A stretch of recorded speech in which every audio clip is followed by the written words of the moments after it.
Genesis 2.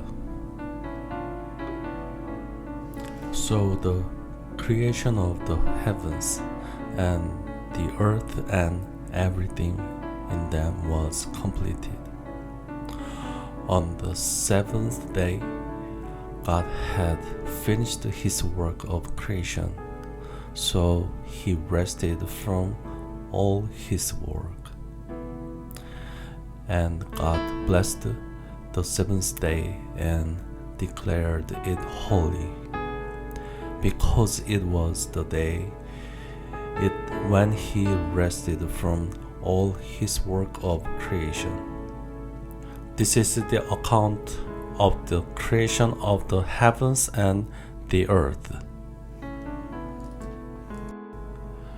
The man and woman in Eden.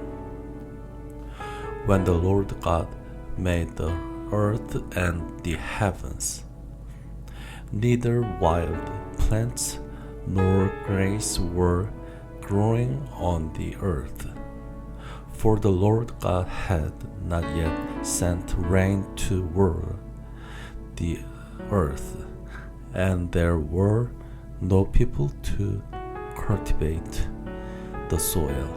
Instead, springs came up from the ground and watered all the land.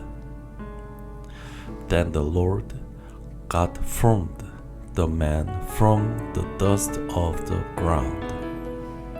He breathed the breath of life into the man's nostrils, and the man became a living person.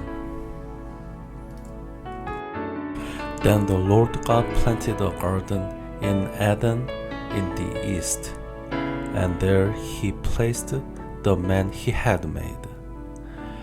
The Lord God made all sorts of trees grow up from the ground, trees that were beautiful and that produced delicious fruit.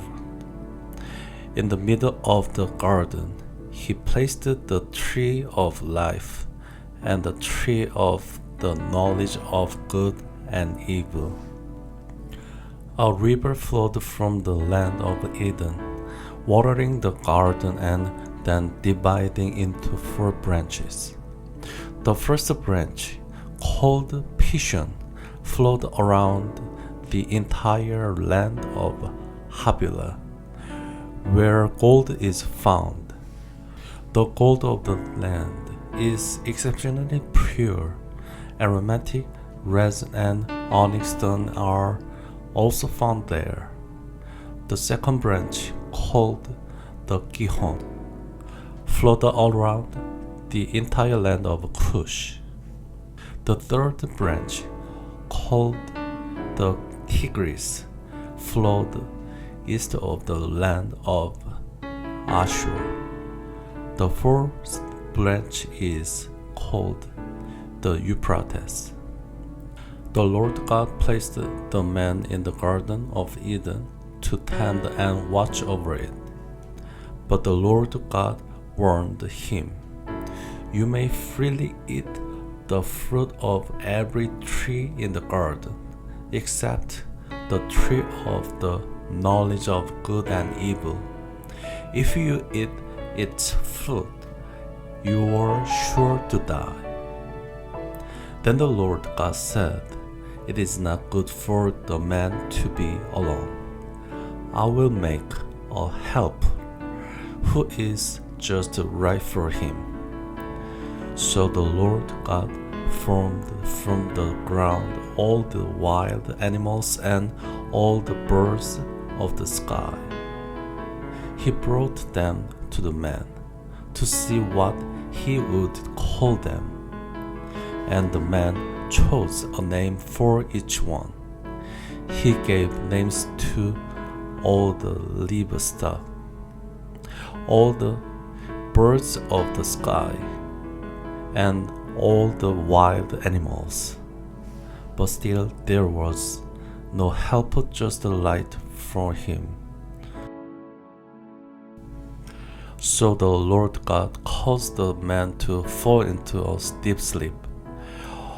while the man slept, the Lord God took out one of the man's ribs and closed up the opening. Then the Lord God made a woman from the rib, and he brought her to the man.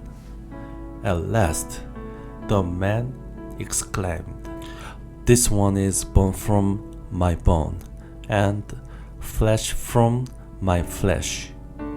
She will be called woman, because she was taken from man." This explains why a man leaves his father and mother and is joined to his wife, and the two are united into one. Now the man and his wife were both naked, but they felt no shame.